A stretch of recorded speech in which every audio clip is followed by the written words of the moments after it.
ఆధ్యాత్మికతలో సాత్వికమైనటువంటి, సాధనాత్మకమైనటువంటి పద్ధతులు, తంత్ర పద్ధతులు. ఈ 2 పద్ధతుల గురించి మనం చెప్పుకుంటూ ఉండి, కాలక్రమేణా తాంత్రిక పద్ధతులు చిన్న చూపు చూడబట్టమే కాకుండా, అవి అనవసరం అనేటటువంటి ఒక తప్పుడు అవగాహన ఏర్పడింది. బ్లేడుంది, గడ్డం గీసుకోవచ్చు. అవసరమైనటువంటి వాటిని మంచి వాటి కోసం దాన్ని ఉపయోగించుకోవచ్చు. లేదా వేళ్ళు తెగ్గట్టుకోవచ్చు. లేదా ఇంకోళ్ళ జేబులు కత్తిరించుకోవటానికి ఉపయోగించుకోవచ్చు. అది బ్లేడ్ తప్పు కాదది. ఉపయోగించుకునేవాడి తప్పు. అలాగే తంత్రశాస్త్రము కూడా ఉపయోగించుకోవటంలో తప్పు వల్ల అనర్థాలకి దారి తీస్తుంది తప్ప, మామూలు ప్రకారంగా అత్యుత్తమమైనటువంటి ఆధ్యాత్మిక లక్ష్యాన్ని పొందటానికి కావాల్సినటువంటి పరిస్థితులకు దాన్ని ఉపయోగించుకుంటే, అది మిగతా సాధనల కంటే కూడా చాలా తొందరగా సత్ఫలితాన్నిస్తుంది. ఎందువల్ల? మిగతా సాధనాత్మక విధానాలలో లక్ష్యం పొందిన తర్వాత కానీ, మన సాధన యొక్క సాఫల్యం ఎంతవరకు వచ్చిందో తెలీదు. రిజల్ట్స్ వస్తే తప్ప తెలియవు మనకి. కానీ తాంత్రిక పద్ధతిలో సవ్యమైనటువంటి అవగాహనతో కనుక సాధనలు చేసుకుంటే, ఏ రోజుకి ఆ రోజు మనం ఏ స్థాయిలో జీవిస్తున్నామో అర్థమవుతుంది. తంత్రశాస్త్రము 3 రకాలైనటువంటి సాధకుల గురించి చెప్తుంది. ఒకటి పశువు. పశువు అంటే ఏంటనమాట? కోరికలకు బానిసై, కోరికలు ఎటువైపు మనని తీసుకెళ్తే అటువైపు వెళ్తూ, ఆ కోరిక తీరకపోతే బాధపడుతూ, కోరిక తీరితే ఆనందిస్తూ, ఈ విధమైనటువంటి జీవితం. దాన్నే మనము నవనాథ చక్రములో మానవోఘ అన్నాం. 2 రాశికా రంధ్రాలు, పాయువు. ఈ విధమైనటువంటి జీవితము, పశుప్రాయమైనటువంటి జీవితముతో కూడా శ్రీచక్ర సాధన చేయవచ్చు. అంచేతే శ్రీచక్ర సాధనలో, తంత్ర సాధనలో ఇటువంటి స్థాయి వ్యక్తులను పశు స్థాయి వ్యక్తులు అన్నారు. పశువు అంటే మనం అనుకునేటటువంటి పశువు కాదు. పాశముతో బంధింపబడేది పశువు. దేన్నైతే మీరు కట్టేస్తారో దాన్ని పశువు అంటాం. జంతువులను ఏదైనా మనం పెంచుకోవాలి, అది చేసుకోవాలంటే మీరు కట్టక తప్పదు. ఆఖరికి పిట్టల్ని కూడా మీరు పంజరంలో కడతారు. ఎక్కడో అక్కడ కడతాం దాన్ని. అది పశువు అంటే పాశాన్ని ఉపయోగిస్తాం కనుక. ఇక్కడ మనం దేంతో బంధింపబడ్డాం? కోరికలతో బంధింపబడ్డాం అనే తప్ప పశువులని కాదు అర్థం అక్కడ. కోరికల యొక్క దానికి బానిసైపోయి చేయవలసినటువంటి పనులు చేయకుండా, కోరికల కోసం ఏం చేయాలో అది చేస్తూ ఉండి, చివరికి ఏమవుతుంది? కాలము వ్యతీతం అయిపోతుంది. శరీరము తన యొక్క ధర్మానుసారము 60 ఏళ్ళు, 70 ఏళ్ళు, 80 ఏళ్ళు బతుకుతుంది. బతికిన తర్వాత మళ్ళా ఆ పాశముతోనే వాడు చనిపోతూ ఉంటాడు. నాసికా రంధ్రాలు, ఉపస్థ, యానస్, మల విసర్జన ద్వారం. ఇక్కడే తిరుగుతూ ఉంటాడు వాడు. ఇక్కడ తిరుగుతున్నటువంటి వాడు కూడా మన నవనాథ చక్రంలో ఉన్నటువంటి 2 ముక్కులు, పాయువు అనేటటువంటి త్రికోణాన్ని కనుక గుర్తుంచుకు జీవిస్తే, వాడు చేయవలసిన పని ఏం లేదు. ఒక త్రికోణం ఏర్పడింది. ఈ త్రికోణం అంటే కూడా జాగ్రత్తగా అర్థం చేసుకోండి. ఇక్కడ గీసినట్టు మన శరీరాల్లో కరెక్ట్గా యాంగిల్స్ ఉండవు. ఎలక్ట్రిక్ సర్కిట్స్ పుస్తకాలు చదువుతున్న వాళ్ళకి తెలుస్తుంది. ఎంతో అందంగా ఉంటుంది సర్కిట్ అక్కడ చూస్తే కాగితం మీద. కానీ తీగలు అలా ఉండవు. తీగలు అసలు స్ట్రైట్ లైన్లో ఉండవు. అలాగే ఎలక్ట్రానిక్ ప్లగ్ పాయింట్ కనుక చూసుకుని దాన్ని తలకిందులుగా పెట్టుకున్నాం అనుకోండి, ఈ 2 ముక్కులు, వాయువు, మల విసర్జన ద్వారం యొక్క అద్భుతమైనటువంటి సామ్యం మనకు కనిపిస్తుంది. ఏమొస్తుంది? ప్రకృతిలోంచి, ఏ శ్రీశైలం హైడ్రో ఎలక్ట్రిక్ ప్రాజెక్ట్ నుంచో ఎక్కడి నుంచో అత్యంత అధికమైనటువంటి విద్యుత్ శక్తి స్థాయి నుంచి 132,000 కిలో వాట్స్ ఎంతో ఉంటుంది అక్కడ ఎనర్జీ. ఇక్కడ నుంచి మన ఇంటి దగ్గరికి వచ్చేసరికి అలా ఏమవుతున్నది 220కి వస్తుంది. అంటే ఎంత శ్రేణి తగ్గింది అది. ఎంత శ్రేణి తగ్గినా ఆ నాసికా రంధ్రాల నుంచి ఆ శ్రేణి తగ్గటానికి గల కారణాలు ఏంటి? రకరకాలైనటువంటి స్టెప్ డౌన్ ట్రాన్స్ఫార్మర్ అంటే మార్పు చేయించేది. మన శరీరంలో కూడా మన శరీరంలోకి నాసికా రంధ్రంతో ప్రవహిస్తున్నటువంటి ఆ కుండలిని శక్తి, సర్వత్రా వ్యాపించి ఉన్నటువంటి ఆ కుండలిని శక్తి నాసికా రంధ్రం నుంచి మనలోకి ప్రవేశిస్తుంది.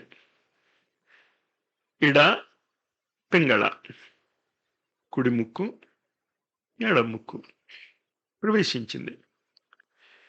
ప్రవేశించాక ఏది అడ్డు తగులుతోంది? వాసనలు అడ్డు తగులుతాయి ముక్కు దగ్గర. ఖచ్చితంగా ముక్కు దగ్గరే వాసనలు అడ్డు తగులుతాయి. అదే కనుక సాధనలో మనం పట్టేసుకుంటే ఆ వాసనలను అక్కడే మార్చుకోవచ్చు. ట్రాన్స్ఫార్మర్లో 2 రకాలైనటువంటి ట్రాన్స్ఫార్మర్స్ గురించి చెప్పుకుంటూ ఉంటాం సైన్స్లో కూడా. మన నిత్య జీవితంలో ఉపయోగించేటటువంటి electronic transformer step up, step down. 132,000 kilo voltage నుంచి 220 వోల్ట్స్కి తగ్గించుకుంటూ వచ్చాం. రివర్స్ ప్రాసెస్ కూడా చేయొచ్చు మీరు. పైకి స్టెప్ అప్ ట్రాన్స్ఫార్మర్స్ నాసికా రంధ్రాన్ని ఉపయోగించుకుని. ఇంచేత ఏమవుతుంది? నాసికా రంధ్రం నుంచి వేవిస్తున్నటువంటి సర్వత్రా వ్యాపించి ఉన్నటువంటి ఆ పరిపూర్ణమైనటువంటి శుద్ధ చైతన్య స్వరూపమైనటువంటి స్ఫటికం వలె అతి పవిత్రంగా ఉన్నటువంటి ఆ కుండలిని శక్తి ముక్కు దగ్గరికి వచ్చేసరికల్లా స్టెప్ డౌన్ ట్రాన్స్ఫార్మర్ ఉంది అక్కడ. నా యొక్క వాసనలు ఎలా ఉన్నాయో ఆ శక్తిని నేను అలాగే ఉపయోగించుకుంటాను. సైంటిస్ట్ సైన్స్ కోసం ఉపయోగించుకుంటాడు. గృహస్థులో ఉన్నటువంటి సుఖాలు కానీ కష్టాలను నివారించుకోవటానికి కానీ ఉపయోగించుకుంటాడు. ఓ విద్యార్థి చదువుకోవటానికి ఉపయోగించుకుంటాడు. తెందుల్కర్ సిక్స్లు కొట్టడానికి ఉపయోగించుకుంటాడు. శక్తి అదే కుండలిని శక్తి, ముక్కు ద్వారా వెళ్తున్నటువంటి శక్తి. ముక్కు ద్వారా వెళ్తున్నటువంటి ఆ శక్తే లేకపోతే శరీరంలో ప్రాణమే లేదు. శ్వాస లేకపోతే ప్రాణమే లేదు. దీన్ని అవగాహన చేసుకున్నటువంటి సాధకుణ్ణి పశువు అన్నారు. పశువు అని ఎందుకన్నారు? వాడికి అంతా అర్థమవుతోంది, అంతా తెలుస్తోంది. కానీ వాడు బంధింపబడి ఉన్నాడు, కోరికలకి బంధింపబడి ఉన్నాడు.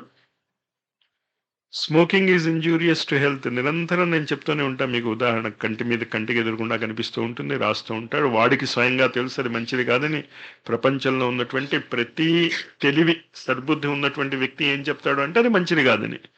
కానీ వీడు పశువు అంటే మీరు జంతువులు అనేటటువంటి భావంతో తీసుకోకండి. ఆధ్యాత్మికతలో బంధింపబడి ఉన్నావు, దానికి నువ్వు లొంగిపోయావు, కట్టేసి ఉన్నావు, నువ్వు వెళ్ళలేవు దాన్ని విడిచి.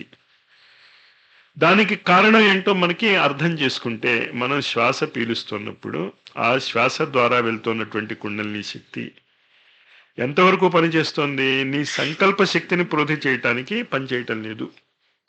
సంకల్ప శక్తిని ఇచ్ఛాశక్తి అంటాం. ఆ ఇచ్ఛాశక్తి వల్ల జ్ఞానం వస్తుంది. ఇచ్ఛ వల్ల జ్ఞానం అంటే ఏంటి? నేను ఇంజనీర్ అవ్వాలి అనేటటువంటి కోరికుంటే ఇంజనీరింగ్ జ్ఞానం వస్తుంది. డాక్టర్ అవ్వాలి అనేటటువంటి ఇచ్ఛ ఉంటే డాక్టర్ అని. ఇచ్చనే సంకల్పం అని కూడా అంటాం. ఆ జ్ఞానాన్ని మనం ఏం చేసుకుంటాం? వచ్చాక డాక్టర్ అయ్యాడు, ఇంజనీర్ అయ్యాడు, క్రియలో పెడతాడు దాన్ని. ఈ 3 స్థాయిలు. అంచేత మనకు ఆనందం కలగజేసేది ఏంటి? సంకల్పం ఉంది. ఆ సంకల్పానికి కావాల్సినటువంటి జ్ఞానం పొందాం. జ్ఞానం పొందాక దాన్ని ఆచరణలో పెట్టడం వల్ల ఏమైంది? బిందు రూపంలో జాగృతమైనటువంటి అధోముఖ త్రిభుజము, సర్వసిద్ధిప్రద చక్రము. మీరు జాగ్రత్తగా గుర్తుంచుకోవాలి. శ్రీం అనే రాశిని చూశారా మధ్యలో? ఆ శ్రీం చుట్టూరా ఉన్నటువంటి 3 గీతలు. శ్రీం ఏంటి? శ్వాస ద్వారా లోపలికి వెళ్తున్నటువంటి కుండలిని శక్తి. ఆ కుండలిని శక్తి మన శరీరాలుగా మారింది, సూర్యగ్రహంగా మారింది, చంద్రగ్రహంగా మారింది, హైడ్రోజన్ పరమాణువుగా మారింది, తోకచుక్కలుగా మారింది, ఈ విశాల విశ్వంగా మారింది. అంతా శ్రీమే. ఆ ఎలక్ట్రిసిటీయే 9 వోల్ట్ బ్యాటరీలోనూ పనిచేస్తుంది, పెద్ద పెద్ద మెషిన్లు ఆన్ చేస్తున్నప్పుడు పనిచేస్తుంది. ఏమీ చేయకుండా అవిశుద్ధమైనటువంటి తమో గుణంలో బ్యాటరీ లైట్ ఉంది, ఆఫ్ చేసి ఉంది, విశుద్ధమైనటువంటి తమో. కానీ కరెంట్ ఉంది అక్కడ. స్విచ్ నొక్కగానే కరెంట్ వస్తుంది. అది శ్రీం, శుద్ధ చైతన్యము, శుద్ధ కుండలిని శక్తి. ఆ కుండలిని శక్తి ఎప్పుడైతే ఆ కుండలిని శక్తి కారణం ఏంటి? సర్వానందమయం. శ్రీం అనేటటువంటి ఆ బిందువు అన్ని ఆనందాలకి కారణం అదే. ఆ చేతనత్వమే లేకపోతే, ఆ శ్రీమే లేకపోతే, ఓ శవానికి నువ్వు ఏసీ రూమ్ పెడితే ఉంది, ఎండలో పడేస్తే ఉంది, నిప్పులో పడేస్తే ఉంది, దానికి ఏ విధమైనటువంటి ఆనందానుభూతి లేదు. ఆనందానుభూతికి కారణం ఏంటి? ఆ బిందువు, శ్రీం అనేటటువంటి బిందువు. ఆ బిందువు నాసికా రంధ్రాలలోంచి, లేకపోతే ఎలక్ట్రిసిటీ అనుకున్నాను దాన్ని ఈ కాలపు భాషలో. ఎలక్ట్రిసిటీ కంటే అది అనేక రెట్లు అద్భుతమైనటువంటి శక్తి అది. అంచేత గబుక్కున ఎలక్ట్రిసిటీతో దాన్ని మనం పోలుస్తున్నప్పటికీ కూడా ఎలక్ట్రిసిటీ కంటే ఎలక్ట్రిసిటీ దాని అతి తుచ్చమైనటువంటి రూపం. అంచేత ఏమైంది అక్కడ? ఆ ఎలక్ట్రిసిటీ లేకపోతే నేను అనే భావన మనలో కలిగించేటటువంటి కుండలిని శక్తి నాసికా రంధ్రాల నుంచి లోపలికి ప్రవేశించింది. సర్వానందమయ చక్రము మిల్లిమిల్లిగా సర్వసిద్ధిప్రద చక్రముగా మారింది. ఇక్కడ పేర్లలో గందరగోళం మీరు చాలా జాగ్రత్తగా అర్థం చేసుకోవాలి. సర్వసిద్ధిప్రద చక్రము అని వాళ్ళు చెప్తున్నప్పుడు నువ్వు ఏమనుకుంటే అది వస్తుంది అని కాదు. నువ్వు ఏవి చేయాలనుకున్నా ముందు ఇది ఉండాలి అని అర్థం. రెండిటికి ఆ అవగాహన తంత్రశాస్త్రంలో వాళ్ళు వాడినటువంటి మాటలకి. పశువు అంటే నేను చెప్పాను కదా, నువ్వు జంతువు అనేం కాదు, అక్కడ నువ్వు మనిషివే. కానీ ఎలాంటి మనిషివి అంటే నువ్వు బంధింపబడి ఉన్నావు. రాత్రి ఎంతైనా సరే ఖచ్చితంగా నేను నా ఇంటికి చేరుకోవాలి. కట్టివేసిబడి ఉన్నాను, అది నీకు తెలిసినా తెలియకపోయినా. చాలాసార్లు చాలా విచిత్రమైనటువంటి సంఘటనలు చిన్న చిన్న కథల రూపంలో అద్భుతంగా చెప్పబడతాయి. ఒక వ్యక్తి ఆవును కొనుక్కుని వెళ్తున్నాడు. తాడు కట్టేశాడు మెళ్ళో, ఆవును తీసుకెళ్తున్నాడు. ఉంటారు కదా, ఉంటారు వాళ్ళు తోచక పక్కన కూర్చునేవాళ్ళు. వాడు వచ్చాడు వీడి దగ్గరికి. ఏమయ్యా, నువ్వు ఆవుని కట్టి తీసుకెళ్తున్నావా, లేకపోతే ఆవు నిన్ను తీసుకెళ్తోందా? చూడటానికి చాలా మూర్ఖమైనటువంటి ప్రశ్నలా ఉంటుంది, సిల్లీ ప్రశ్న. చూస్తున్నావు కదయ్యా, నేను ఆవును కట్టాను, కట్టి కొనుక్కున్నాను, తీసుకెళ్తున్నాను మా ఇంటికి. నేను బంధింపబడలేదు దానికి, నేను దాన్ని బంధించి తీసుకెళ్తున్నాను. ఓహో అలాగా అన్నాడు వాడు. తుంటరివాడు కదా, తాడు పీకేశాడు వాడి చేతిలోంచి, వదిలేశాడు. ఆవు ఏం చేస్తుంది ఇప్పుడు? పరిగెట్టింది. ఇప్పుడు వీడేం చేశాడు? తాడుతో బంధింపబడలేదు కానీ వీడు ఆవు వెనక పరిగెట్టాడు. ఇంతకీ ఎవడితో బంధింపబడ్డాడు? ఆవుకి బంధం ఏం లేదు, దాన్ని ఎక్కడ వదిలేసినా అది పోతుంది అది. కానీ బంధింపబడవాడు ఎవడు? నేను మనిషి, వీడు పశువు. ఆ పశువు గురించి చెప్తున్నాం మనం. అంతే తప్ప నువ్వు జంతువు అని చెప్పటం లేదు తంత్రశాస్త్రం. అసలు చాలా కుండలిని శక్తి ఉన్నటువంటి వ్యక్తి జంతువు ఎలా అవుతాడు? ఆ శక్తి లోపల ఉంది వాడిలో.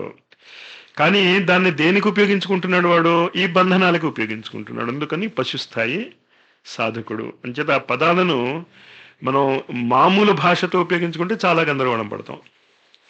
కానీ పశుస్థాయి వ్యక్తి కూడా అంటే ఏంటి? బాహ్య జగత్తులో ఉన్నటువంటి సుఖాలకు కానీ కష్టాలకు కానీ బంధింపబడేవాడు. ఇంటికి నేను బంధింపబడి ఉన్నాను కదా, నేను ఎక్కడికి వెళ్ళినా ఏ ఊరు వెళ్ళినా ఏం చేయాలి? చచ్చినట్టు మళ్ళా సుకృతాకి రావాల్సిందే. ఎక్కడున్నా ఎంత అద్భుతమైనటువంటి పరిస్థితుల్లో ఉన్నా ఆఖరికి నేను ఫారిన్ టూర్కి వెళ్ళిపోయి 10-15 సంవత్సరాలు ఫారెన్లో ఉండిపోయినా చివరికి మళ్ళీ ఎక్కడికి రావాలి? ఇక్కడే బంధింపబడి ఉన్నాను. అది పశుస్థితి అంటే. You are tied to a place. ఒకానొక స్థితికి నువ్వు బంధింపబడి ఉన్నావు, ఒకానొక కోరికకి నువ్వు బంధింపబడి ఉన్నావు, ఒకానొక ద్వేషానికి నువ్వు బంధింపబడి ఉన్నావు. ద్వేషానికి కూడా బంధింపబట్టమే, ద్వేషం కూడా బంధమే. నేను వాడిని చూడను, వాడి మొహం, వాడు వచ్చాడంటే వీడు పోయాడు, అంతే కదా. ద్వేషం కూడా ఒక విధమైనటువంటి బంధమే. నాసికా రంధ్రాలలోంచి లోపలికి వెళ్ళినటువంటి ఈ సర్వానందమయ బీజము శ్రీం అనేటటువంటి ఆ సెంట్రల్ పాయింట్, ప్రతివాడికి అది సెంట్రల్ పాయింటే. అందుకే ఆధ్యాత్మికతను వివేకానంద ఏమని చెప్తాడు అంటే, సెంటర్ ఎవ్రీవేర్. బిందువు ప్రతి చోట ఉంది, సర్కంఫరెన్స్ ఎక్కడుందో ఆవిడికి తెలియదు. నేను ఇక్కడ డాబా ఎక్కి చూస్తే ఆకాశం గుండ్రంగా కనిపిస్తుంది, లండన్లో వెళ్ళి డాబా ఎక్కి చూస్తే అది గుండ్రంగానే కనిపిస్తుంది. ప్రతివాడికి వాడి కేంద్రమే, కానీ సర్కంఫరెన్స్ ఎక్కడుందో భగవంతుడు తెలియాలి, ఎక్కడుందో అది. ఈ బిందువు కూడా అలాంటిదే. నేను అనేటటువంటి ఆ చైతన్యమయ బిందువు మీ ఆనందానికి కారణం. అది లేకపోతే మీరు ఆనందానుభూతి చెందలేరు కనుక దాన్ని సర్వానందమయ చక్రము అన్నాం. అంతే తప్ప ఆ బిందువుని చూస్తూ కూర్చుంటే మీకు ప్రపంచంలో ఉన్నటువంటి అన్ని ఆనందాలు వస్తాయి అంటే ఇంకా అది పరమ మూర్ఖత్వం అవుతుంది. ఒక బిందువునే చూస్తే మీకు అన్ని ఆనందాలు వస్తాయి, అసలు ఈ పిచ్చితనం అంతా ఎందుకు, ఈ సాధనలు ఎందుకు, ఇవంతా ఎందుకు? కానీ ఆ బిందువు మీకు ఏం చెప్తోంది? నాలో ఉన్నటువంటి నేను అనేటటువంటి భావము జాగృతము కాకపోతే, నేను అనేటటువంటి బిందువు మీలో జాగృతం కాకపోతే మీరు ఏ ఆనందాన్ని పొందలేరు. విపరీతమైనటువంటి ఉక్కు పోసేస్తుంది, దోమలు కుట్టేస్తున్నాయి, సుఖంగా లేదు పరిస్థితి, నిద్రపోయారు. మీరు ఆనందం పొందగలిగారా నిద్రలో? ఏ ఆనందం లేదు, మీకు ఆనందానుభూతి ఏం లేదు. ఏ విధంగా ఆనందానుభూతి లేదు? దోమలు కుడుతున్నాయి, కరెంటు లేదు కనుక ఏసీ పని చేయటం లేదు, ఏమీ పని చేయటం లేదు. ఏసీ రూమ్ కనుక ఉక్కిరి బిక్కిరి అవుతారు. ఏసీ ఉంటే పర్వాలేదు కదా, లేకపోతే అన్ని మూసుకుంటాయి కదా. కానీ నిద్ర అన్నిటినీ జయిస్తుంది కనుక మేము నిద్రపోయారు. నిద్రపోయిన తర్వాత కరెంట్ వచ్చింది, మీకు తెలియదు కరెంట్ వచ్చిందని. అప్పుడు మీకు ఆనందం ఉందా? ఏం ఆనందం లేదు. ఎందుకు లేదు ఆనందం? నేను అనేటటువంటి బిందువు లేదు, ఆ శ్రేయం లేదు, ఆ చైతన్య బిందువు లేదు. అందువల్ల అది అన్ని ఆనందాలకి మూలమైనటువంటి సర్వానందమయ చక్రము అని చెప్పుకుంటాం. అది మన శ్రీచక్రంలో కేంద్ర బిందువుగా చెప్పుకుంటాం. పెద్ద శ్రీచక్రాన్ని కూడా మనం అన్ని రకాల కోణాలు ఉన్న వాటిని చూసుకున్నా కూడా ఆ కేంద్రంలో ఉన్నటువంటి ఆ బిందువు, ఆ కేంద్రంలో ఉన్నటువంటి ఆ బిందువు ఎప్పుడైతే ఉంటుందో ఆ బిందువు ఏంటుంటుంది? ఒక ఇచ్ఛ ఉంటుంది. ఆ ఇచ్ఛని పూర్తి చేసుకోవడానికి కావాల్సినటువంటి జ్ఞానం అది సంపాదించుకోవాలి, సంపాదించుకుంటుంది. ఓ ఇచ్ఛ వచ్చింది, నా కూతురికి పెళ్లి చేయాలి, తక్షణం పెళ్ళి అవుదుగా. ఇంకేం కావాలి వాడికి? ఆ ఇచ్ఛ పూర్తవ్వాలంటే జ్ఞానం కావాలి. ఎలాంటి వాడితో పెళ్లి చేయాలి, ఏం చేయాలి, ఎక్కడికి వెళ్ళాలి, ఏం చేయాలి, అంతా వచ్చింది, జ్ఞానం వచ్చింది. సరే ఫలానా వాడితో నేను పెళ్లి నిశ్చయం చేశాను మా అమ్మాయికి అనుకున్నాడు. అయిపోతుందా? క్రియ కావాలి. ఇంకా ఆ క్రియ చాలా ఎక్కువ క్రియ, అంతే కదా. కానీ ఈ మూడు లేకపోతే నేను అనేటటువంటి సర్వానందమయ చక్రము యొక్క ఆనందానికి అర్థం లేదు.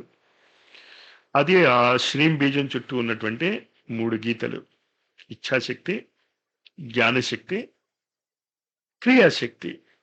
ఇవేం చేస్తుంది? మీకు అన్ని సిద్ధులు ఇస్తుంది, ప్రతి సిద్ధి ఇస్తుంది. నేను భగవంతుడిలో ఐక్యం అయిపోవాలి, సంకల్పం వచ్చింది, బాగానే ఉంది, మరేం చేయాలి ఇప్పుడు? ఇంకా సంకల్పం పూర్తి చేసుకోవడానికి జ్ఞానం కావాలి. జ్ఞానం వచ్చాక ఏం చేయాలి? ఆ జ్ఞానానికి తగినటువంటి క్రియ ఉండాలి, ఉంటే అది సిద్ధే.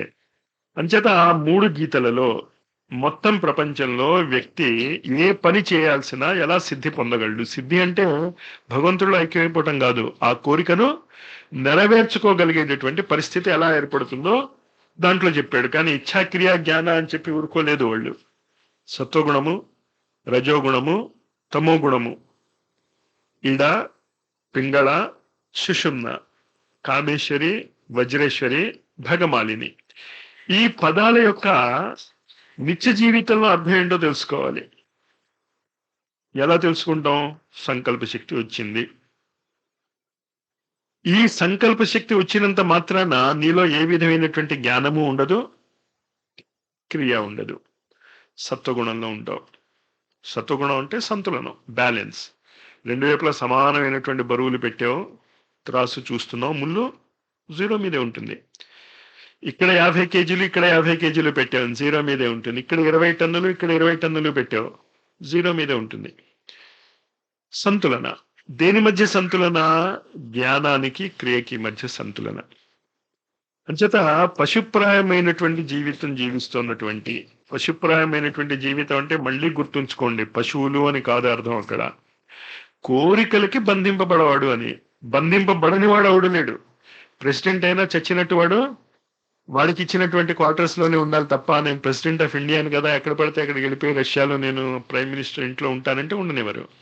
వాడు దేనికి బంధింపబడ్డాడు? ప్రెసిడెంట్ యొక్క ప్యాలెస్ కి బంధింపబడ్డాడు. ఆ బంధనం పశువు అంటే. స్వాతంత్రం లేనటువంటి జీవితం అంతే తప్ప పశువు అంటే వీడు పశుప్రాయమైనటువంటి వాడు అసలు తంత్రశాస్త్రానికే రాడు. తంత్రశాస్త్ర అధ్యయనం చేసుకుంటున్నాడు, వాడు మాట్లాడుకుంటున్నాడు అంటే వాడు పశువు ఎలా అవుతాడు? ఏ పశువు గురించి, అజ్ఞానంలో ఉన్న పశువు గురించి మాట్లాడటంలే. వాడి జ్ఞానం వచ్చింది, కానీ వాడికి ఇంకోటి కూడా అర్థమైంది. ఈ జ్ఞానంలో నేను పశువు వలె కొన్ని పరిస్థితులకి బంధింపబడి ఉన్నాను. ఆ జ్ఞానం వచ్చినా ఆధ్యాత్మికతకి చాలు. బయలుదేరాడు సాధకుడు. సత్వగుణం ఏం చెప్తున్నాడు? పశుప్రాయమైనటువంటి జీవితంలో నీకు ఎంత జ్ఞానం ఉందో అంతే క్రియ నువ్వు చేసుకో, నీకు అన్ని సుఖాలు వచ్చేస్తాయి. కోరికలు పెంచుకోకు. ఇప్పుడు మనకు వచ్చేటటువంటి బాధలంతా ఏంటి? ప్రమోషన్ కావాలి, నాకు అర్హత లేకపోయినా ప్రమోషన్ కావాలి, బాధలు వస్తాయి.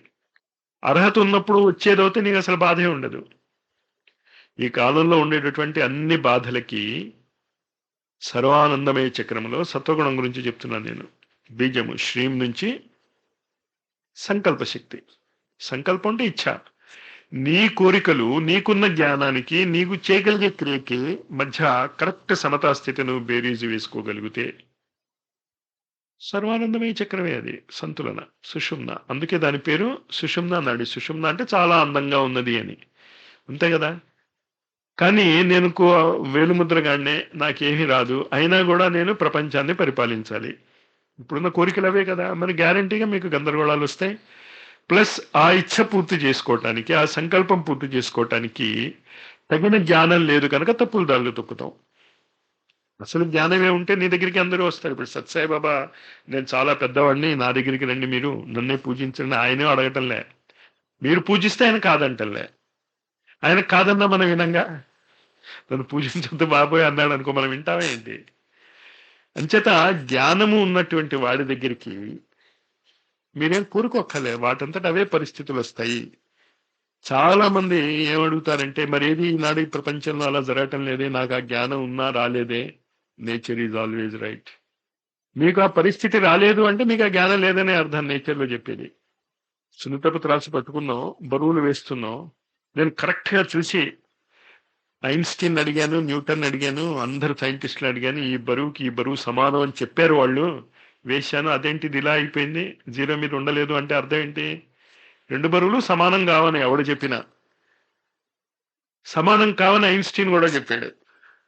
ప్రపంచంలో ఉన్నటువంటి శాస్త్రజ్ఞులందరూ కూడా చెప్పారు, ఈ బరువు సమానం కావని. కానీ నువ్వు వేసావు, జీరో మీద ఆగిపోయిందంటే అర్థం ఏంటి? అది సమానం అని.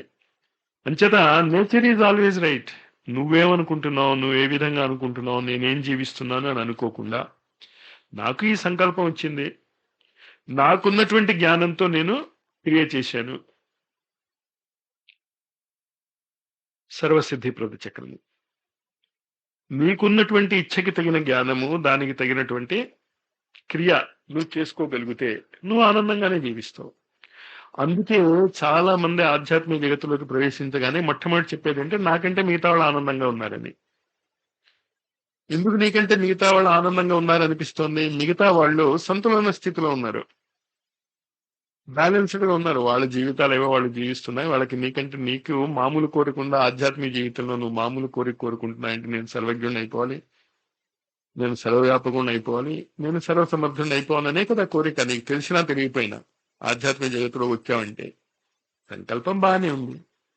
మిగతా వాళ్ళకి ఆ సంకల్పం లేదు, మరి నీకు సంకల్పం ఉంది, మరేం చేస్తావు? ఖచ్చితంగా నీకు కష్టాలు ఉన్నట్టే అనిపిస్తుంది వాళ్ళకంటే. ఇంజనీర్ అవ్వాలి అనుకుని కూర్చునేటటువంటి స్టూడెంట్కి, నాకు ఎందుకులే బాబు ఈ చదువు, నాకు వంట పట్టదు, నేను కొట్టు పెట్టుకుంటాను చాలు అనుకునేవాడిని పోల్చామనుకోండి, బాహ్య జగత్తులో ఎవడు ఎక్కువ ఆనందంగా ఉన్నట్టు ఉంటుంది? బడ్డీ కొట్టు పెట్టుకునేవాడికి చాలా ఆనందం, అసలు వాడికి ఏమీ గొడవ లేదు.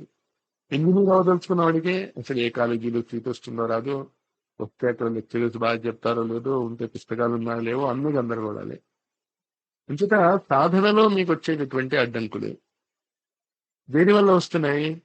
సంకల్పం ఉంది, సంకల్పానికి పరిపూర్ణత కావాల్సినటువంటి జ్ఞానము, క్రియ లేదు. అది మనం నేర్చుకోవాలి. స్వాధ్యాయం ద్వారా జ్ఞానం నేర్చుకుంటాం, సాధనల ద్వారా క్రియ నేర్చుకుంటాం. వీటి మధ్య సమతా స్థితి వస్తే అది సర్వసిద్ధి ప్రద చక్రం. అంచేత మొత్తము సృష్టికి ఈ చక్రమే ముఖ్యం. ఒక బిందువు అంటే ఏంటి? కోరిక. కాకపోతే కోరికను అనుభవించగలిగేటటువంటి చైతన్య బిందువు. రైట్. ఆ చైతన్య బిందువు చుట్టూ ఇచ్ఛ, క్రియ, జ్ఞానం. అది ఈ సర్వానందమయ చక్రములో పశ్యంతి స్థితి అనేటటువంటి దాంట్లో చెప్తున్నాం. ఇది మనం చూస్తున్నాం, ఇది మనం అవగాహన చేసుకుని ఇప్పుడు మనం ఏం చూస్తున్నాం, మొత్తం అంతా అర్థం చేసుకుంటున్నాం, కానీ ఎక్కడున్నా మనం చూస్తున్నాం అంతే. చూస్తున్న వాడికి ఏమీ రాదు.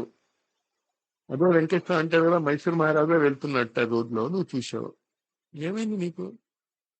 వాడు పోతున్నాడు, వాడు దారమట, వాడి పని ఏదో వాడు చేసుకుంటున్నాడు. పశ్యంతి స్థితి. మన శిరస్సులో పాము పడగ ఆకృతి ఉంది కదా, ఆ పాము పడగ ఆకృతి ఏముంటుంది, మస్తక గ్రంథి అని ఈ వెనకాతలు ఉంటుంది. ఇక్కడ సుషుమ్న ద్వారా పైకి వెళ్తున్నటువంటి బిందువు, అది 2 భాగాలుగా చీలుతుంది. ఒకటి ఆజ్ఞాచక్రంలో వెళ్తుంది, ఇంకోటి మన శిరస్సు వెనకాతల నుంచి మూలా నుంచి శ్రీం అనేటటువంటి బీజం నుంచి ఆజ్ఞలోకి వస్తుంది. ఆ నీలపు రంగు గీతల్ని చూడండి, ఇది ఒక త్రిభుజమేగా. ఈ త్రిభుజము ఇంకో త్రిభుజం అక్కడ ఏర్పడుతోంది. ఇడానాడి వామ, పింగళానాడి రౌద్రి,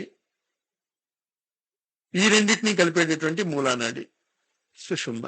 మళ్ళా 3 మన శరీరంలో ఉన్నటువంటి చక్రాలే ఇవి. అందులోంచి ఆజ్ఞ, మూల కలిపేటటువంటి డాట్ డాట్ డాట్ ఎర్ర బిందువులు ఉన్నాయి చూడండి, అది సత్వగుణం. ఆజ్ఞ, రౌద్రి, మూలాన్ని కలిపేది తమోగుణం. జ్యేష్ఠ నుంచి పైకి వెళ్ళేది శ్రీంబీజం కాదు, శ్రీంబీజం నుంచి పైకి ఇంకో ఎర్ర ఎర్ర చుక్కలు కనిపిస్తున్నాయి జ్యేష్ఠ మీద నుంచి, అది సత్వగుణం. ఈ 3 రకాలైనటువంటి త్రిభుజాలతో, 3 రకాలైనటువంటి రేఖలతో ఏర్పడినటువంటి పశ్యంతి స్థితిని మనం అర్థం చేసుకున్నాం. మొత్తం ఆధ్యాత్మికత ఇప్పుడు మనం దర్శించాం, మన కంటి ముందు కనిపిస్తుంది. ఈ కంటి ముందు కనిపిస్తున్నటువంటి ఆధ్యాత్మికత కిందకి దిగుతుంది, శిరస్సు నుంచి నోట్లోకి వస్తుంది, కిందకు వస్తుంది. అది నవనాథ చక్రము అని మనం చెప్పుకుంటున్నాం. ఈ నవనాథ చక్రమే శ్రీచక్రం. మొత్తం శ్రీచక్రం ఇదే, కానీ దాని ఎక్స్ప్లెనేషన్ కి ఇంకొన్ని చక్రాలు ఏర్పడ్డాయి. దాన్ని అర్థం చేసుకోవటానికి ముందు చక్రము అంటే ఏంటో అర్థం చేసుకోండి. ప్రతిదీ ఒక చక్రీయ క్రమంలో ఉంటుందని చెప్పుకున్నాం కదా, ఏవం ప్రవర్తితం చక్రం. ప్రతిదీ ఒక చక్రీయ క్రమంలో ఉంటుంది జీవితంలో. బీజం ఉంది, బీజము చెట్టుగా మారుతుంది, చెట్టు మళ్ళా బీజంగా మారుతుంది, పొగలు వస్తుంది, పొగలు రాత్రిగా మారుతుంది, రాత్రి మళ్ళా పొగలుగా వెళ్తుంది. అలా ప్రతిదీ చక్రమే అది. అంచేత ఈ చక్రంలో సర్వానందమయ చక్రము, బిందువు అని చెప్పుకున్నటువంటి ఆ చక్రము, దాన్ని మనం సర్కిల్ అని కూడా అనొచ్చు. సర్కిల్ గా చూస్తే మనకు కన్ఫ్యూజన్ రాదు, వృత్తం కనిపిస్తూ ఉంటుంది కదా చక్రము. అంచేత ఆ సర్వానందమయ చక్రములో మనకి కావలసినటువంటి సర్వసిద్ధి ప్రద పరిస్థితులు ఏర్పడటానికి సత్వగుణం గురించి మనం చెప్పుకున్నాం, సుషుమ్న గురించి మనం చెప్పుకున్నాం. సర్వసిద్ధి ప్రద చక్రం గురించి మామూలుగా పశుప్రాయ జీవితం జీవిస్తూ నీకున్నటువంటి సంకల్పాలు సాధారణమైనటువంటి సంకల్పాలే అవుతే నువ్వు ఏ సాధన చేయక్కర్లే, నువ్వు ఆనందంగానే ఉంటావు. నీ స్థాయికి మించిన కోరికలు కోరుకుపోతే అన్ని సిద్ధులు కూడా వస్తాయి. నీ స్థాయికి తగిన సిద్ధి నీకు వస్తూ ఉంటుంది. ఇచ్ఛాశక్తి, జ్ఞానశక్తి, క్రియాశక్తి, పశుమయ జీవితము. దానినే ముక్కు, 2 ముక్కులు, ఇడ, పింగళ, పాయువు. ఈ పాయువు అనే దానికి అకుల అనేటటువంటి మూలాధారం కంటే కిందన ఇంకొక చక్రం ఉంది. దాని గురించి తంత్రశాస్త్రంలోనే చెప్పుకుంటాం, మన మామూలు సాధనల గురించి మాట్లాడడం. కానీ తంత్రశాస్త్రంలో అకుల అని చెప్పుకునేటటువంటి ఆ చక్రము మూలాధారం కంటే కిందన గాలిలో ఉంటుంది, 2 కాళ్ళ మధ్య. మన సంస్కారాలలో, మన సంస్కారాలు ఏ విధంగా ఏర్పడతాయి అన్నది తర్వాత ఆలోచిద్దాం మనం. అంచేత ఏం జరిగింది అక్కడ, వాడికి మిల్లిగా వాడు సాధకుడు, పశుప్రాయ స్థితిలో ఉన్నటువంటి సాధకుడు గాలి పీల్చుకుంటున్నాడు. లోపలికి శ్రీం అనేటటువంటి కుండలిని శక్తి వెళ్తుంది. ఆ శ్రీం అనేటటువంటి కుండలిని శక్తి ద్వారా వాడి మూలాధారంలో ఉన్నటువంటి సుషుమ్న, వాడికి ఉన్నటువంటి శక్తి సామర్థ్యాలను బట్టి బేరీజు వేసుకునేటటువంటి శక్తి జాగృతమైంది. దాని ప్రకారము అతను జ్ఞానాన్ని పెంచుకుంటున్నాడు. పెంచుకున్నటువంటి జ్ఞానానికి తగినటువంటి కర్మలు చేస్తున్నాడు. ఒక్కొక్క సంవత్సరము 1వ క్లాసు, 2వ క్లాసు, 3వ క్లాసు జ్ఞానాన్ని పెంచుకుంటూ పోతున్నాడు. కానీ ఆధ్యాత్మికత మనకి చెప్పేది ఏంటంటే, నువ్వు జ్ఞానాన్ని అయితే పెంచుకుంటూ పోతున్నావు తప్ప, నీ క్రియలు ఆ జ్ఞానానికి తగినటువంటి లేదు. ఖచ్చితంగా లేదు అనేటటువంటిది ఎక్కడ మనకి తెలుస్తోందంటే, మళ్ళా సిగరెట్ యొక్క ఉదాహరణే మనకి. సిగరెట్ తాగటం మంచిది కాదు అనేటటువంటి జ్ఞానం ఉంది. నీ క్రియ ఆ జ్ఞానానికి తగినట్టు లేదు. డిస్టర్బ్ అయిపోయావు. ఎటువైపు డిస్టర్బ్ అయిపోయావు? రౌద్రి వైపు డిస్టర్బ్ అయ్యావు. రుద్రము. రుద్రము అంటే రోదయతి, ఏడిచేవాడు రుద్రుడు. బాధ కలగజేస్తూ ఉంటుంది నీకు. ఇంచేత జ్ఞానం ఏం చెప్తోంది? ఇది వద్దు. క్రియ ఏం చేస్తోంది? రివర్స్. కారం తింటే కడుపులో మంట వస్తుంది. జ్ఞానం ఉంది వాడికి. క్రియ ఏం చేస్తున్నాడు? నాలిక ఆగటంలే వాడికి. కారం ఏమవుతుంది? రౌద్రి, పింగళాశక్తి. ఏమవుతుంది అనమాట? అక్కడ అర్థమవుతుంది కదా, డిస్బ్యాలెన్స్ అయింది అక్కడ. సమత్వం యోగ ఉచ్యతే. అందుకే భగవద్గీతలో ఏం చెప్తాడంటే, సమత్వమే యోగము. ఏ సమత్వము? ఈ విధమైనటువంటి సమత్వం. నువ్వు ప్రతి ఆధ్యాత్మిక జగత్తులో తెలుసుకున్నటువంటి జ్ఞానము క్రియగా మారకపోతే సర్వసిద్ధులు రావు. మొట్టమొదటి బేసిస్. ఆ చక్రాన్ని మనం కళ్ళు ముందు పెట్టుకుని, ఆ కేంద్రంలో శ్రీం అనేటటువంటి బీజము, నాలో ఉన్నటువంటి సర్వవ్యాపకమైనటువంటి ఆ నేను అనేటటువంటి కేంద్రము. ఆ నేను అనేటటువంటి కేంద్రంలో కోరికలు ఉద్భవిస్తూ ఉంటాయి. దాన్ని వద్దు అండు. ఇంచేత అసంశయం మహాబాహో మనో దుర్నిగ్రహం చలం. మనస్సుని నువ్వు నిగ్రహించుకోలేవు. అసంశయం. నీకు సందేహమే వద్దన్నాడు. మనం పిచ్చివాళ్ళలాగా ఏం చేస్తామంటే మనస్సును నిగ్రహించుకోవడానికి ప్రయత్నం చేస్తాం. మనస్సును నిగ్రహించుకోలేవు. మనస్సును ఏం చేయగలవు? బుద్ధి ద్వారా ప్రేరేపించగలవు. ఇది మంచిది కాదు అని మనస్సుకు నచ్చజెప్తే ఖచ్చితంగా అది మంచి మార్గం వైపు వెళ్తుంది. అది మనం చేయగలం తప్ప, నువ్వు మనస్సును నిగ్రహించి కట్టిపడేస్తానంటే వాయురివ సుదుష్కరం. వాయువుని నువ్వు బంధిస్తాను అని ప్రయత్నిస్తే ఎంత అద్భుతమైనటువంటి నీ తెలివితేటలు ఉన్నాయో అంత అద్భుతమైనటువంటి తెలివితేటలు సాధకుడికి ఉన్నట్టు లెక్క. అంచేత మనస్సు నిగ్రహింపబట్టం లేదు మాస్టారు, రకరకాలుగా పోతుంది మాస్టారు. అది పోతూ ఉంటుంది. అది దాన్ని నువ్వేం చేయలేవు. దాని గురించి నువ్వేం గంగదర కూడా పడకు. నువ్వు ఉత్తినే కూర్చున్నావు అంటే ఖచ్చితంగా మనస్సు ఎక్కడికో పోతుంది. నువ్వు ఉత్తినే కూర్చుని ఏం చేయాలి? మెడిటేషన్ కానీ ధ్యానంలో కొని కళ్ళు మూసుకున్నావు, ఎదురుకుండా సర్వానందమయ చక్రము శ్రీం అనేటటువంటి బీజాన్ని చూస్తున్నావు. నువ్వు ఎదురుకుండా, మీ ఎదురుకుండా పెట్టబడి ఉంది కదా ఆ చక్రం. ఆ మధ్యలో ఉన్నటువంటి ఆ చక్రాన్ని మనం చూస్తున్నప్పుడు ఏంటి భావన కావాలి? ఆ శ్రీం అనేటటువంటి బీజము సర్వానందమయ చక్రము. అంటే ఆ బీజాన్ని చూస్తూ ఉంటే మీకు సర్వానందమయం రాదు. మీకు ఆనందానుభూతి ఇవ్వగలిగేటటువంటి శక్తి ఆ కేంద్రం వల్ల ఉంది.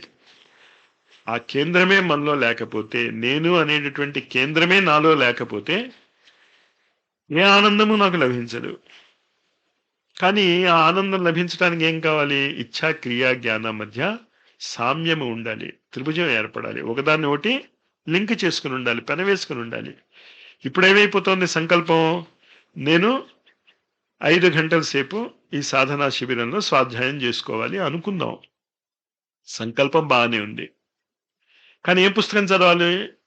జ్ఞానం లేదు. ఏ పుస్తకం తర్వాత ఏ పుస్తకం చదవాలి? జ్ఞానం లేదు. ఆ పుస్తకం చదువుతూ ఉంటే అర్థమవుతోందా? అర్థం అవటం లేదు. అంటే ఎక్కడ దెబ్బతింది? జ్ఞానం దెబ్బతింది. సరే, పుస్తకం చదివాం, 2 పేజీలు చదివాం. చదవగానే ఏం చేయాలి అన్నది అర్థం చేసుకోండి. ఆధ్యాత్మిక జగత్తులో ద్రోణాచార్యుడి వద్దకి భీష్ముడు 100 మంది కౌరవులను, 5 పాండవుల్ని ఎడ్యుకేషన్ పెట్టాడు. పూర్వకాలంలో మొట్టమొదటి ఏం చెప్పి మాతృదేవో భవ, పితృదేవో భవ, ఆచార్య దేవో భవ, సత్యం వద, ధర్మం చర నేర్పిస్తారు. 5. మొదటి రోజు క్లాస్కి అందరూ అటెండ్ అయ్యారు. రెండో రోజు క్లాస్కి యుధిష్ఠిరుడు రాలేదు. పెద్దవాడు కదా, పెద్దవాడే అంచేత రాలేదు అనుకున్నాడు. రెండో రోజు రాలేదు, మూడో రోజు రాలేదు. అందరూ వస్తున్నారు క్లాస్కి. 6వ రోజు 7వ రోజు వచ్చేట యుధిష్ఠిరుడు. ఎందుకు రాలేదు? నువ్వు చాలా ఇచ్చేస్తుంటే, మీరు మొదట చెప్పిన పాఠాన్ని అలవాటు చేసుకుంటున్నాను నేను. ఏంటి అలవాటు చేసుకుంటున్నావు? ఏం చేయాలి? మీరు సత్యం వద అన్నారు కదా, మరి ఆ సత్యం నేను మాట్లాడటం లేదు. నేను చూశాను, నేను చాలాసార్లు. అంచేత ఈ 6 రోజులు నేను సాధించాను దాన్ని. ఇంకా నేను అబద్ధం చెప్పటం లేదు. అబద్ధం చెప్పకుండా జీవించటం సంభవమే. అప్పుడు 2వ పాఠానికి వచ్చానన్నాడు. భౌతిక జగత్తులో మీరు చదివేటటువంటి పాఠాలు మీకు నిత్య జీవితంలో ఉపయోగపడవు కనుక దాంట్లో ఖండతా పెట్టుకుని కక్కేస్తూ ఉంటే పరీక్ష పేపర్ల మీద ఏం పర్వాలేదు, డిగ్రీలు వచ్చేస్తాయి మీకు. కానీ ప్రకృతి అలా కక్కుతే ఒప్పుకోదు. దాన్ని మీరు జ్ఞానాన్ని ఆచరణలో పెట్టాలి.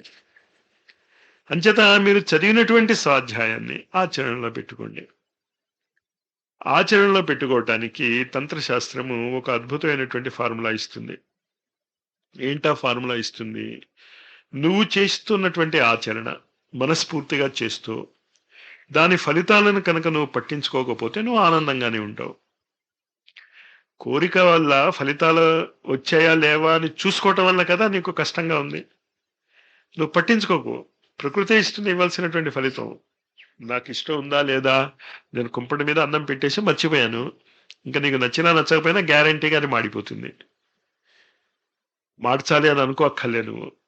ప్రకృతి సహజంగా నువ్వు చేసినటువంటి కర్మల యొక్క ఫలితము దానంటే అదే వస్తుంది కనుక నేను ఈ స్వాధ్యాయం చేసుకుంటున్నాను, ఈ జ్ఞానాన్ని చేసుకుంటున్నాను.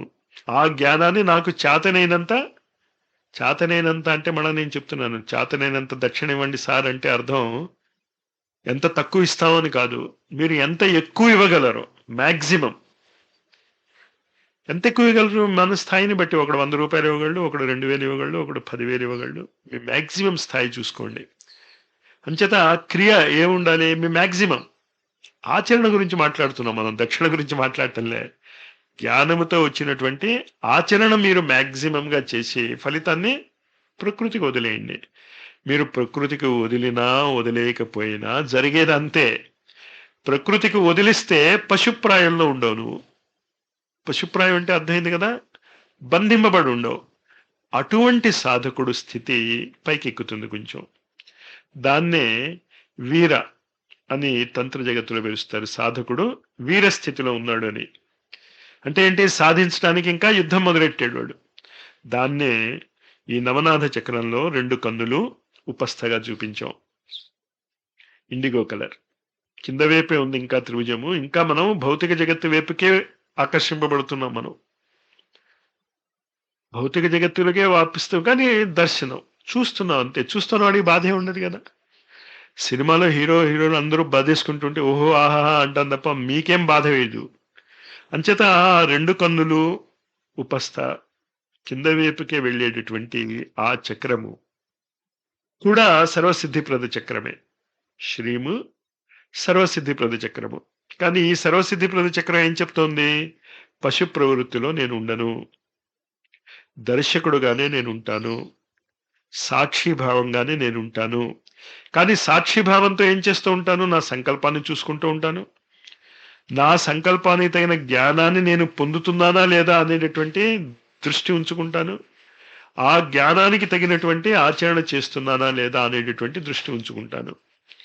ఇది ఇంకొక చక్రము, సర్వసిద్ధిప్రద చక్రము. శ్రీం అనేటటువంటి బీజం కేంద్రంలోనే ఉంది. 2 కన్నులు ఉపస్థ. కానీ సాధకుడు స్థితి మారింది. పశుప్రాయమైనటువంటి సాధకుడు, రాగద్వేషాలతో బంధింపబడినటువంటి సాధకుడు ఇప్పటికీ ఆ రాగద్వేషాల మధ్యనే జీవిస్తున్నాడు. అంతకంటే ఎక్కువ అనుభూతి అతనికి రావటం లేదు. కానీ రాగద్వేషాలకి బంధింపబడలేదు. దర్శకుడుగా మాత్రమే ఉన్నాడు, సాక్షిభావంగా మాత్రమే ఉన్నాడు. కానీ ఏంటి అతనికి తెలుసు, నేను ఆ జ్ఞానాన్ని సంపాదించుకుని ఆ జ్ఞానానికి తగిన ఆచరణ ఎప్పుడైతే నేను చేసుకోగలుగుతానో నేను ఈ పరిస్థితి నుంచి బయటపడిపోతాను. ఇది మాత్రం అతనికి అర్థమైంది. కానీ అవి ఎలా చేసుకోవాలో అర్థం కావటంలే. చదువుతున్నాడు పుస్తకాలు, జ్ఞానం సంపాదించుకుంటున్నాడు, దాన్ని పూర్తిగా ఆచరణలో పెట్టాలి అంటే చేత కావటంలే. అంటే డిస్టర్బ్డ్గానే ఉన్నాడు. కానీ పశు జీవితంలో లేదు వీరత్వం అంటే యుద్ధం చేయడం. దెబ్బలాడుతున్నాడు తను, మళ్ళా మధ్య మధ్యన మారిపోతూ ఉంటాడు. దెబ్బకుని ఏం చేస్తాడో ఉపస్థ నుంచి పాయువులోకి దిగిపోతూ ఉంటాడు. ఎడం కన్ను కుడి కన్నులోంచి ఎడం ముక్కు కుడి ముక్కులోకి వచ్చేస్తూ ఉంటాడు. అంటే ఏంటనమాట, వాసనలోకి వచ్చేస్తూ ఉంటాడు. దర్శకుడుగా ఉండకుండా వాసనామయ జీవితం అంటే కోరికలకి మళ్ళా గుర్తు చేసుకుంటా అమ్మమ్మ తప్పు అయిపోయిందని చెప్పి మళ్ళా వెళ్తూ ఉంటాడు. వీరత్వము. ఇంకా అక్కడ నుంచి త్రిభుజము తల్లకిందులైంది. 2 కింద వైపు ఉన్నటువంటి త్రిభుజాలు కదా, అది తల్లకిందులైందని. ఏమైంది అక్కడ? ఇంకా చెవి ద్వారా ఏ జ్ఞానాన్ని అయితే అతను పొందుతున్నాడో, చెవి ద్వారా పొందటం అన్నది చదువుకోవటం కూడా చెవి ద్వారా పొందటమే.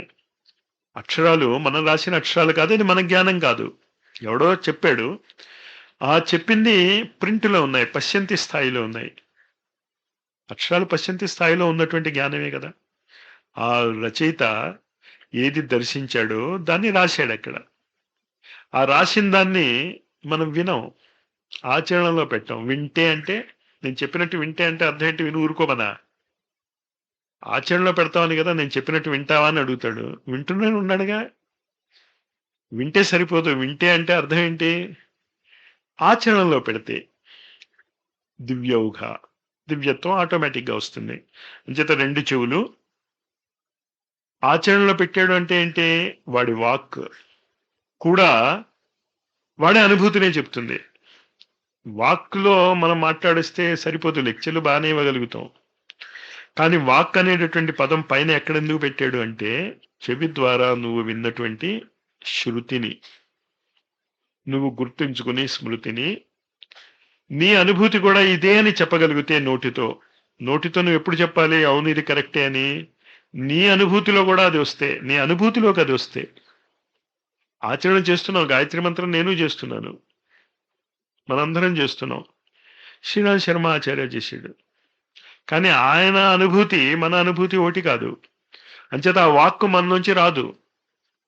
అర్థమైంది కదా? వాక్ అంటే ఏంటో నా అనుభూతి నేను చెప్తాను, అంతే కదా. వాక్ ద్వారా మనం ఏం చెప్తాం? మన యొక్క అనుభూతుల్ని చెప్తాం ఆధ్యాత్మిక స్థితిలో. చేత ఈ దివ్యోగ ఏ శృతినవుతే మనం విన్నామో, ఏ వేదాలనవుతే మనం విన్నామో, ఏ స్వాధ్యాయం అయితే మనం చేశామో, ఆ స్వాధ్యాయం ఋషులు చెప్పినటువంటి అనుభూతి, సాధకులు చెప్పినటువంటి అనుభూతి కూడా కరెక్టే. నా అనుభూతి కూడా దానినే స్టాంపు కొడుతుంది అని ఎప్పుడైతే మనం చెప్పగలుగుతామో దివ్యత్వాన్ని పొందుతాం, దివ్యోగా. అంచేత 2 అధోముఖ చక్రాల నుంచి కన్ను కన్ను ఉపస్థ, ముక్కు ముక్కు పాయువు నుంచి అధోముఖంగా ఉన్నటువంటి ఆ త్రికోణము పైకి లేచింది. నోరు, చెవి, చెవి ఎర్రగీతలు తెలుస్తున్నాయి కదా. అది దివ్యత్వాన్ని చూపిస్తుంది. అంటే దివ్యత్వం ఎప్పుడు వస్తుంది అనమాట? నువ్వు చదివినటువంటి విషయాన్ని ఆచరణలో పెడితే. నువ్వు ఆచరణలో పెట్టిన తర్వాత ఏం జరుగుతుందో అన్నది నీకు అనవసరం. ఇంకా దర్శకుడుగానే ఉన్నావు, కానీ కన్ను కన్ను ఉపస్థ అంటే వీరభావంలో ఉన్నటువంటి సాధకుడు ప్రయత్నిస్తున్నాడు, యుద్ధం చేస్తున్నాడు, నేను ఇలా మారిపోవాలి అని. కానీ దివ్యత్వంలో ఉన్నటువంటి సాధకుడు మారిపోయాడు, ఆచరణ వచ్చేసింది వాడికి. ఆ ఆచరణని దర్శనంలో కాదు, వాడు అనుభూతిలోకి వచ్చింది. అంచేత వాడు నోరు విప్పాడు అనుకోండి. అప్పుడు ఆ నోరు విప్పితే ఏమొస్తుంది? ఆ దివ్యత్వమైనటువంటి పరిస్థితులే వాక్కు వస్తుంది. ఇవి గురువులు. 3 ముళ్ళు 9 గురువులు. అందుకే దాన్ని నవనాథ చక్రము అన్నారు. కానీ ఈ గురువులు ఎక్కడున్నారు? మన శరీరంలోనే ఉన్నారు. బయట వెతుక్కోకండి ఆ గురువుల్ని. బయట ఆ గురువు ఏం చెప్పినా ఒకటే. మీకు ముందు నాసికల ద్వారా దాన్ని అనుభూతి చెందాలి, అది నా వాసన అవ్వాలి అనేటటువంటి కోరిక కలగాలి. ఆ కోరిక నుంచి ఆ జ్ఞానాన్ని దర్శించాలి. ఆ జ్ఞానాన్ని దర్శించిన తర్వాత ఆ జ్ఞానాన్ని ఆచరణలో పెట్టాలి. ఇది మన శరీరం పైన ఉన్నటువంటి ఈ శిరస్సు. అందుకే శిరస్సుకు అంత ప్రాముఖ్యత. ఈ నవనాథ చక్రాన్ని మనం కాస్త జాగ్రత్తగా చూస్తే అందులో 8 కోణాలు కనిపిస్తాయి మనకి. కనిపిస్తున్నాయి కదా 8 కోణాలు. నోరు దగ్గర ఒక కోణము, ఎడం వైపు వస్తున్నటువంటి కన్ను దగ్గర ఒక కోణము, ముక్కు దగ్గర ఒక కోణము, చెవి దగ్గర ఒక కోణము, పాయువు, అలాగ మొత్తం 8 కోణాలు మనకు కనిపిస్తున్నాయి బాహ్యంగా. ఈ 8 కోణాలు మనం కనుక కాస్త జాగ్రత్తగా ఆలోచిస్తే మన కింద శరీరంలో ఈ విధంగా మారుతాయి. అదే కానీ ఎక్కడెక్కడి నుంచి మార్పు తీసుకొస్తున్నాం చూడండి. శిరస్సులో మూల, జ్యేష్ఠ, వామ, రౌద్రి, కూటస్థ అనేటటువంటి బిందువుల నుంచి నవనాథ చక్రంగా మారింది, గురువులుగా మారే. మీరు దేన్ని గురువుగా స్వీకరించారో ఆ నవనాథ చక్రంలో అసలు అవన్నీ స్వీకరించాలి. తొమ్మండుగుని స్వీకరించాలి. నువ్వు వాసనలు లోపలికి వెళ్ళాలి, ఆ వాసనల ద్వారా ఆ జ్ఞానం రావాలి అనే కోరిక కలగాలి. కోరిక కలిగింది ఆచరణలో పెట్టాలి. ఆ ఆచరణ నా అనుభూతి అని చెప్పగలగాలి. అంచేత 90 మంది గురువులు అవసరమే. అంచేత మళ్ళా వీళ్ళొద్దు వాళ్ళొద్దు అనేం కాదు. వాళ్ళందరూ అవసరమే మనకి. అవి మన ఈ భౌతిక శరీరంలో కంఠం కింద ఉన్నటువంటి శరీరంలో ఈ 8 కోణాలుగా మారుతాయి. సేమ్ చక్రం, నవనాథ చక్రం బదులు దీనికి ఏం పేరు పెట్టామని చూశారు కదా. మనం పెట్టిన పేరు కాదు అది, ఋషులు పెట్టినటువంటి పేరే సర్వరోగహర చక్రము. రోగాలు ఎందుకు వస్తాయి, బాధలు ఎందుకు వస్తాయి? సమత్వం లేక. మనకున్నటువంటి సంకల్పానికి ఆ సంకల్పాన్ని సవరించుకోవటానికి కావలసిన జ్ఞానం లేదు. ఒకవేళ జ్ఞానం ఉన్నా ఆ జ్ఞానాన్ని ఆచరణలో పెట్టేటటువంటి, కానీ ఎప్పుడైతే ఆ నవనాథ చక్రాన్ని మనం ఉపయోగించుకుని శిరస్సు పైన ఉన్నటువంటి ఈ కేంద్రాలను మనం ఉపయోగించుకుంటూ, శిరస్సు పైన ఉన్నటువంటి ఏడే ఇవి: 2 కళ్ళు, 2 చెవులు, 2 కళ్ళు, ఈ 7 శరీరంలో కిందన అధో భాగంలో ఉన్నటువంటి 2 ఇంద్రియాలు. మొత్తం మీద ఈ 9. 2 శరీరం కింద భాగంలో ఉన్నాయి, 7 శరీరం యొక్క పై భాగంలో ఉన్నాయి. అక్కడ కూడా అంతే. ఉపస్థ పాయు కింద వైపు ఉన్నాయి, మిగతావి పై వైపు ఉన్నాయి. అదే కంఠం కింద భాగంలో దిగుతోంది. కంఠం కింద భాగంలో దిగేసరికల్లా ఏమొస్తుందో చూసుకోండి మీరు. అకుల, లివర్, స్ప్లీన్. లివర్ అంటే ఏంటి? ఇచ్చేవాడిని గివర్ అంటాం, తినేవాడిని ఈటర్, అంతేగా. ఉంచుకునేవాడిని కీపర్. లివర్ అంటే జీవించేవాడు. పేరులోనే అన్ని అర్థాలు ఉన్నాయి, కానీ మనం దాన్ని ఎప్పుడు పట్టించుకో. అంచేతే లివర్ పాడైపోతే భౌతిక శరీరం యొక్క మనుగడ కొంచెం కష్టమే అవుతుంది. లివర్. కానీ లివర్ ఏంటిది? ఇటువైపు ఉన్నది ఏం చెప్పుకున్నాం మనం? క్రియాశక్తి అనుకున్నాం. ఇదేంటనుకున్నాం? జ్ఞానము. ఇది సంకల్పం, అకుల కదా. అంచేత మన యొక్క లివర్ని కరెక్ట్ చేసుకోవాలంటే ఇవి 2 కరెక్ట్ అవ్వాలి. సంకల్పం కరెక్ట్ గా ఉంటే, అంటే మనకి ఏ విధమైనటువంటి రోగం వచ్చినా అర్థం ఏంటి? నీ యొక్క ఏదో ఒక సంకల్పము నీ పరిస్థితి కంటే తక్కువ ఎక్కువ చూసుకుంటున్నావు నువ్వు. హై వోల్టేజ్ అయినా కష్టమే, లో వోల్టేజ్ అయినా కష్టమే, బల్బు వెలగదు. ఇది ఎప్పుడైతే అర్థమవుతుందో దీనికి సంబంధించినటువంటి రోగాలు పోతాయి. ఈ రోగాల్ని కరెక్ట్ చేసుకోవాలంటే లివరు, స్ప్లీను, అకుల, ఈ రోగాల్ని కరెక్ట్ చేసుకోవాలంటే ఎక్కడ పట్టుకోవాలి నువ్వు? నాసికను పట్టుకోవాలి. దానికి కదా లింక్ ఇది.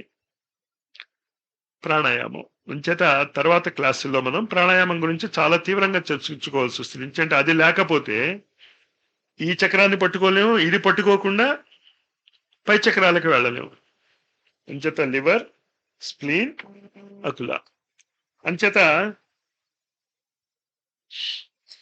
నీజ్ అని ఎక్కడ రాసింది? మోకాలు. ఇలా కూర్చుని ఉన్నాం కదా, మోకాలు, మోకాలు,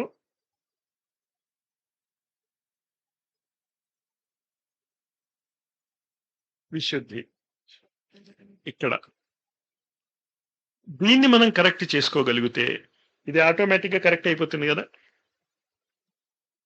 ఇంచేత ఆటోమేటిక్ గా కరెక్ట్ అవుతుంది. పశుప్రాయము నుంచి, అంటే నువ్వు బంధింపబడి ఉన్నావు, ఈ శరీరానికి బంధింపబడి ఉన్నావు, దానికి దేనికో దానికి బంధింపబడి ఉన్నావు. పశుస్థితి నుంచి వీరస్థితికి, సాధకుడి స్థితికి వస్తావు. మోకాలు మఠం వేసి కూర్చుంటాడు, మఠం వేసుకుని అందరూ కూర్చుంటారు. కానీ మోకాలు దగ్గర ఉన్నటువంటి 2 విధమైనటువంటి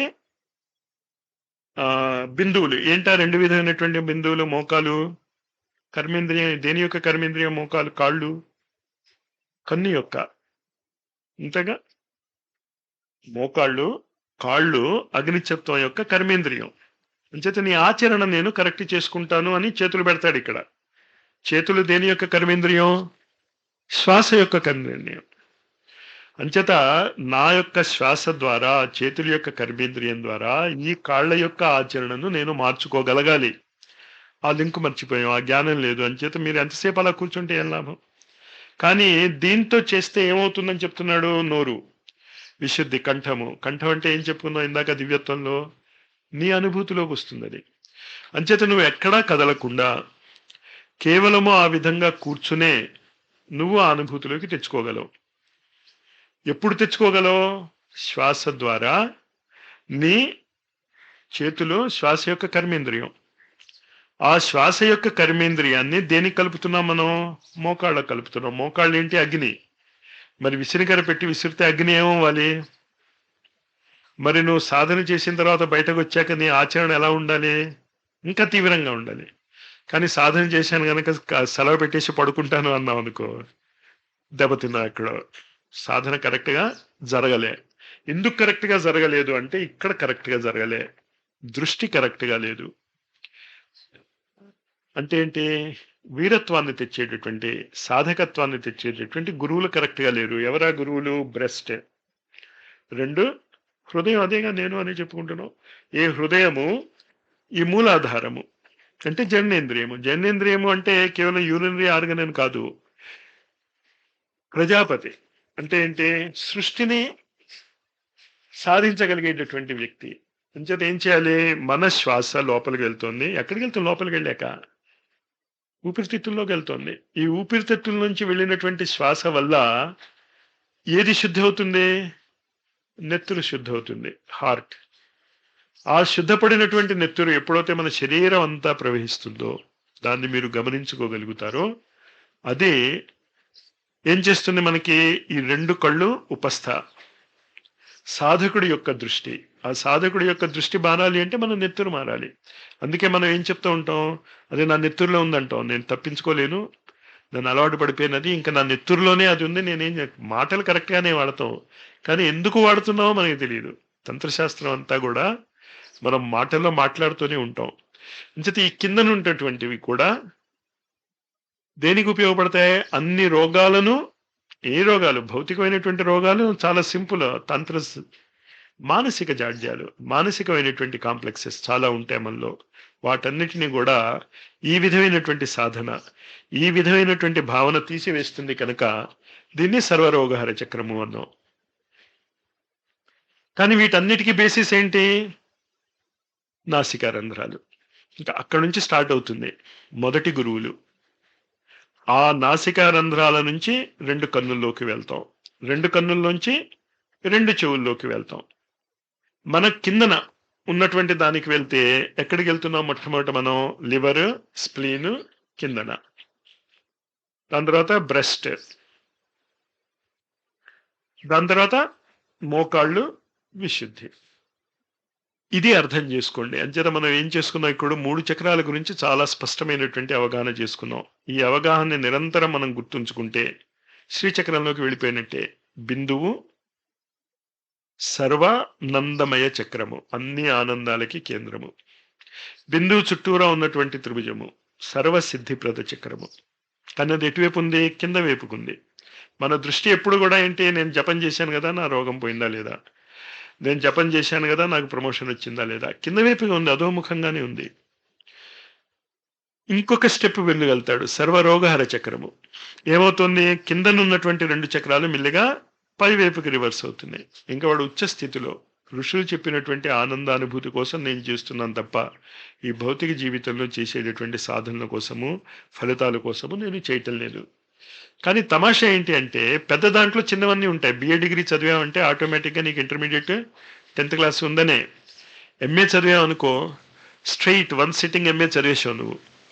1వ క్లాసు 2వ క్లాసు అవి చదవలే, కానీ నీకు ఎంఏ డిగ్రీ ఉందంటే అర్థం ఏంటనమాట? కింద డిగ్రీలన్నీ ఉన్నట్టే. కింద డిగ్రీలకు కావాల్సినటువంటి ప్రతిదానికి నువ్వు అర్హుడవే.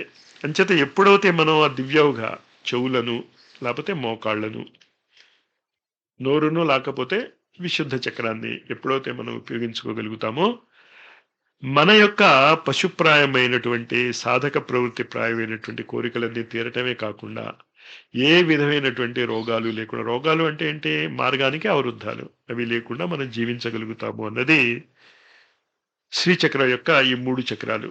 మళ్ళీ ఆ 3 చక్రాల పేర్లు మనం గుర్తుంచుకుని ఆపుదాం వాళ్ళకి. సర్వానందమయ చక్రము, కుండలిని శక్తి యొక్క నేను అనేటటువంటి కేంద్రము. సర్వసిద్ధిప్రద చక్రము ఇచ్ఛ, జ్ఞాన, ప్రియ. దాన్నే సుషుమ్న, ఇడ, పింగళ. దీని నుంచి ఎక్కడికి వెళ్ళాం మనం? సర్వరోగహర చక్రము, 2 చెవులు, నోరు. ఈ 9ంటిని కలిపి నవనాథ చక్రము, నవగురువులు అంటూ ఉంటాం. ప్రతి వాడికి ఈ నవగురువులతో పరివేష్టించినటువంటి జ్ఞానం ఉన్నది.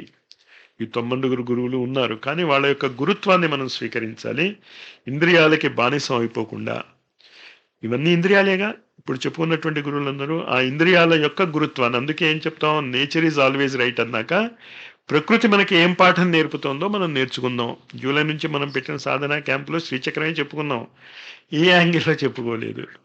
ఇది అర్థం చేసుకుంటూ ఈ విషయాన్ని అవగాహన చేసుకోవటానికి కావాల్సినటువంటి శ్వాస ప్రక్రియను ఎలా చేసుకోవాలో అన్నది తర్వాత క్లాసులో నేర్చుకుందాం. స్వస్తి.